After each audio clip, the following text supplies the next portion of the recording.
नमस्कार स्टूडेंट, स्वागत है आपका केडी स्टडी क्लब में।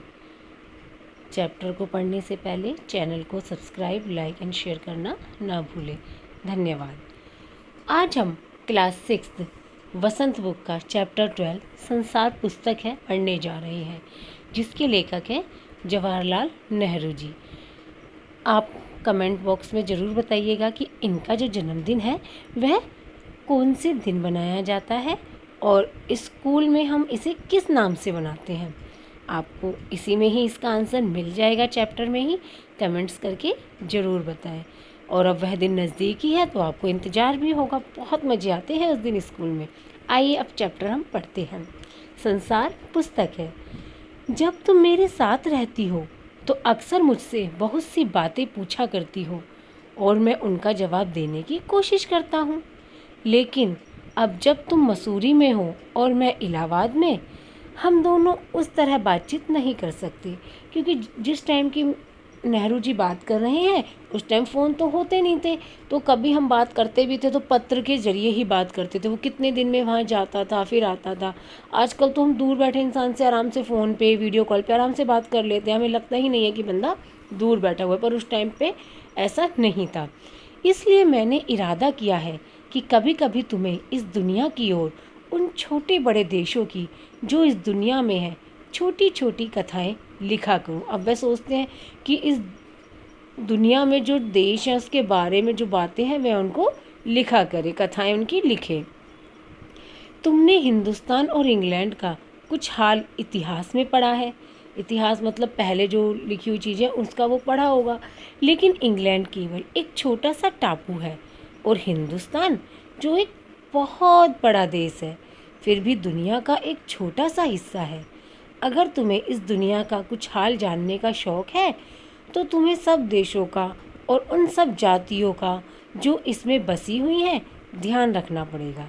केवल उस एक छोटे से देश का नहीं जिसमें तुम पैदा हुई हो। जहाँ हम पैदा हुए हैं सिर्फ हम उसी देश की जानकारी रखें, इससे हम पूरी दुनिया की जानकारी नहीं रख सकते। तो इसलिए हमें हर देश का हर चीज़ के बारे में पता होना चाहिए। मुझे मालूम है कि इन छोटे छोटे खतों में बहुत थोड़ी सी बातें ही बतला सकता हूँ। अब वह पूरी दुनिया की बहुत ज़्यादा जानकारी तो एक छोटे से खत में नहीं लिख सकते। जो मेन बातें बस वही थोड़ी थोड़ी लिख सकते हैं।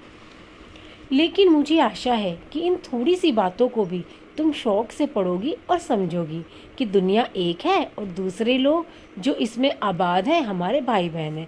कि मतलब जो पूरी दुनिया है, जो अलग अलग देशों में रहते हैं, वो सब एक है और वह हमारे भाई बहन है, कुछ अलग नहीं है वो हमसे। जब तुम बड़ी हो जाओगी तो तुम दुनिया और उसके आदमियों का हाल मोटी मोटी किताबों में पढ़ोगी। और जब अब तुम बड़ी हो जाओगी तो ये सब बातें आप मोटी मोटी किताबों में पढ़ोगी, ये छोटे छोटे खतों में नहीं। उसमें तुम्हें जितना आनंद मिलेगा उतना किसी कहानी या उपन्यास में भी ना मिलेगा। किसी कहानी को और उपन्यास को पढ़ने में भी तुम्हें वो मज़ा नहीं आएगा जो अपनी दुनिया के बारे में जानने से आएगा। यह तुम जानती ही हो कि यह धरती लाखों करोड़ों वर्ष पुरानी है और बहुत दिनों तक इसमें कोई आदमी ना था। हमने पहले भी एक चैप्टर में पढ़ा है ना, अक्षरों का महत्व, उसमें बताया भी गया है कि पहले इधर कोई भी जीव जंतु इंसान कुछ भी नहीं थे। फिर धीरे धीरे किस तरीके से धरती बनी और बाद में यहाँ पर इंसान का रहना हुआ। आदमियों से पहले सिर्फ जानवर थे और जानवरों से पहले एक ऐसा समय था जब इस धरती पर कोई जानदार चीज़ थी ही नहीं कि जिसमें जान हो। ऐसी कुछ भी चीज़ इस धरती पर नहीं थी। आज जब यह दुनिया हर तरह के जानवरों और आदमियों से भरी हुई है, उस जमाने का ख्याल करना भी मुश्किल है जब यहाँ कुछ ना था। लेकिन विज्ञान जानने वालों और विद्वानों ने, जिन्होंने इस विषय को खूब सोचा और पढ़ा है, लिखा है कि एक समय ऐसा था जब यह धरती बेहद गर्म थी और इस पर कोई जानदार चीज़ नहीं रह सकती थी। मतलब एक तरीके से यह आग का गोला थी। जब आग है तो उसके अंदर क्या जीव कोई पनपेगा, कोई क्या जीवित रहेगा। तो इसलिए उस टाइम पे जीवन नहीं था। और अगर हम उनकी किताबें पढ़ें और पहाड़ों और जानवरों की पुरानी हड्डियों को गौर से देखें तो हमें खुद मालूम होगा कि ऐसा समय जरूर रहा होगा। तुम इतिहास की किताबों में ही पढ़ सकती हो, लेकिन पुराने ज़माने में तो आदमी पैदा ही ना हुआ था। किताबें कौन लिखता? तब हमें उस ज़माने की बातें कैसे मालूम? मालूम हो। मतलब पहले तो आदमी थे ही नहीं, तो उस ज़माने में क्या बीता क्या नहीं तो वो कौन लिखता। तो हम उस ज़माने की बातों को कैसे पता लगाएं, कैसे हमें मालूम होगा कि मतलब उस ज़माने में क्या हुआ था।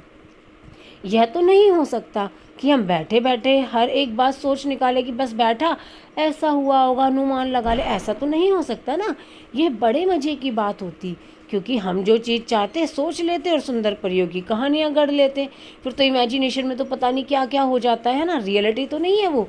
लेकिन जो कहानी किसी बात को देखे बिना ही गढ़ ली जाए वह ठीक कैसे हो सकती है। हाँ, परी होगी, वह ऐसा करती होगी, भूत होगा, ऐसा कोई ठीक नहीं है ना। इस किसी भी चीज़ का एक ठोस सबूत होता है पुख्ता, तो वह चीज़ के लिए कह रहे हैं। लेकिन खुशी की बात है कि इस पुराने ज़माने की लिखी हुई किताबें ना होने पर भी कुछ ऐसी चीज़ें हैं जिनसे हमें उतनी ही बातें मालूम होती हैं जितनी किसी किताब से होती हैं। उस टाइम की कोई लिखित किताब तो नहीं है, परंतु चीज़ें ऐसी हैं कि हम उनसे भी वह चीज़ पता कर लेते हैं जो कि एक किताब में लिखी हुई बातों से कर लेते हैं, पर उसके लिए हमें थोड़ी सी मेहनत करनी पड़ती है। ये पहाड़, समुद्र, सितारे, नदियाँ, जंगल, जानवरों की पुरानी हड्डियाँ और इसी तरह की और भी कितनी ही चीज़ें हैं जिनसे हमें दुनिया का पुराना हाल मालूम हो सकता है कि पहले ज़माने में क्या चीज़ें थी, इस तरीके का। मगर हाल जानने का असली तरीका यह नहीं है कि हम केवल दूसरों की लिखी हुई किताबें पढ़ लें, बल्कि खुद संसार रूपी पुस्तक को पढ़ें। मुझे आशा है कि पत्थरों और पहाड़ों को पढ़कर तुम थोड़े ही दिनों में उनका हाल जानना सीख जाओगी। मतलब आर्कियोलॉजिस्ट होते हैं जो और पत्थरों की खोज वगैरह जी, मतलब बहुत पुराने पुराने पुरातात्विक विभाग के जो इंसान होते हैं वो यही तो खोज करते रहते हैं। कभी किसी गुफा में पुरानी में कहीं जाके ये सब चीज़ों की वो खोज, पत्थरों को खोजते हैं, बहुत सी चीज़ों की हड्डियों को ढूंढ निकालते हैं। फिर उससे पुराने ज़माने की उन्हें कई कई बातें पता चलती रहती है, फिर वो किताबों में लिखते हैं और उसे हम पढ़ते हैं। अगर हम चाहेंगे तो हम भी ऐसा कर सकते हैं। सोचो कितनी मज़े की बात है, एक छोटा सा रोड़ा जिसे तुम सड़क पर या पहाड़ के नीचे पड़ा हुआ देखती हो, शायद संसार की पुस्तक का छोटा सा पृष्ठ हो। शायद उससे तुम्हें कोई नई बात मालूम हो जाए। शर्त यही है कि तुम्हें उसे पढ़ना आता हो। मतलब कि जो पुरातात्विक विभाग के जो लोग जैसे पढ़ लेते हैं ना, उसकी जांच पर पढ़ना का मतलब ये नहीं कि जैसे किताब पढ़ रहे हो आप तो पत्थर को भी लेके आप पढ़ना शुरू कर दोगे, नहीं, उसकी जांच पड़ताल की जाती है। उससे उसके इतिहास के बारे में पता चलता है कि वह कितना पुराना है, कब का है, क्या है, इस तरीके से। कोई जबान उर्दू, हिंदी या अंग्रेजी सीखने के लिए तुम्हें उसके अक्षर सीखने होते हैं। इसी तरह पहले तुम्हें प्रकृति के अक्षर पढ़ने पड़ेंगे, तभी तुम उसकी कहानी उसके पत्थरों और चट्टानों की किताब से पढ़ सकोगी। शायद अब भी तुम उसे थोड़ा थोड़ा पढ़ना जानती हो। जब तुम कोई छोटा सा गोल चमकीला रोड़ा देखती हो तो क्या वह तुम्हें कुछ नहीं बतलाता? ये कैसे गोल, चिकना और चमकीला हो गया, और उसके खुरदुरे किनारे या कोने क्या हुए? जैसे कोई गोल पत्थर होता तो हम अनुमान लगाते ना कि ये रगड़ खा खा के और इधर उधर से घिस के फिर ये गोल हो गया, क्योंकि पहले तो पत्थर कहीं किनारे होंगे, अब वह किनारे कहाँ गए, हम ये सोचने पे मजबूर होते हैं। तो सोचते हैं कि ऐसा इसलिए हुआ होगा। अगर तुम किसी बड़ी चट्टान को तोड़कर टुकड़े टुकड़े कर डालो तो हर एक टुकड़ा खुरदरा और नोकीला होगा। यह गोल चिकने रोड़े की तरह बिल्कुल नहीं होता। फिर यह रोड़ा कैसे इतना चमकीला, चिकना और गोल हो गया? अगर तुम्हारी आंखें देखें और कान सुने तो तुम उसी के मुंह से उसकी कहानी सुन सकती हो। वह तुमसे कहेगा कि एक समय जिसे शायद बहुत दिन गुजरे हों, वह भी एक चट्टान का टुकड़ा था। ठीक उसी टुकड़े की तरह उसमें किनारे और कोने थे जिसे तुम बड़ी चट्टान से तोड़ती हो। शायद वह किसी पहाड़ के दामन में पड़ा रहा। जब पानी आया और उसे बहाकर छोटी घाटी तक ले गया, वहां से एक पहाड़ी नाले ने ढकेल कर उसे एक छोटे से दरिया में पहुंचा दिया। इस छोटे से दरिया से वह बड़े दरिया में पहुंचा। इस बीच वह दरिया के पैंधे में लुढ़कता रहा। उसके किनारे घिस गए और वह चिकना और चमकदार हो गया। इस तरह वह कंकड़ बना जो तुम्हारे सामने है। किसी वजह से दरिया उसे छोड़ गया और तुम उसे पा गई। अगर दरिया उसे और आगे ले जाता तो वह छोटा होते होते अंत में बालू का एक जर्रा हो जाता, बिल्कुल एक छोटा सा कण बन जाता और समुद्र के किनारे अपने भाइयों से मजा मिलता।